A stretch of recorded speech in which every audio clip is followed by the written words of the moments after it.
کرێکارانی خەباتکار خەڵکی شۆڕشگێڕ و ئازادی خواز 26 ڕێبەندان ڕۆژی ئاشکرابوونی کۆمەڵا ڕۆژی ڕێزگرتن لە ڕێکخراوێکی شۆڕشگێڕ کە ئاسۆی سۆسیالیزمی بۆ خەڵکی کوردستان دەستنیشان کرد. ڕێکخراوێک لە دایکبووی ڕەنج و مەینەتی زەحمەتکێشان و گیانباز و وەفادار بە ئامانجی ڕزگاری و یەکسانی کە بە 4 دەیە نەبەردی بێوچان دژی کۆماری ئیسلامی ورەی پۆڵاینی خۆی نیشاندا بۆ دەستەبەرکردنی مافی چارەنووس و کۆتایی هاتنی ستەمی نەتەوایەتی و وەدی هاتنی ئاواتەکانی خەڵکی شۆڕژگێڕی کوردستان. 26 ڕێبەندانی ئەمساڵ تەنیا بۆنەیەکی حزبی نییە، بەڵکو زیندووکردنەوەی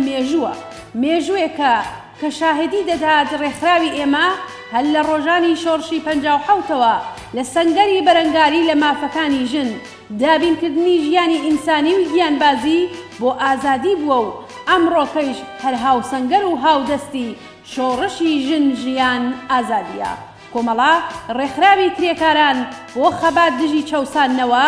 ڕێکخراوی ژنان دژی کۆنەپەرستی و ڕێکخراوی خەباتی ڕزگاری دەری خەڵکی شۆڕژگێڕی کوردستانە و ڕۆژی کۆمەڵەیش هەر ڕۆژی ژنانی یاخی لەستەم و کرێکارانی هەستا و دژی سەرمایە و ڕۆژی هەموو دەستانی مەستکراوی کوردستان دژی مەینەتیە. بژی کۆمەڵا ڕێکخراوی پڕ لە شانازی ئێمە کە ڕێکخراوی شۆڕشی ژن ژیان ئازادیە.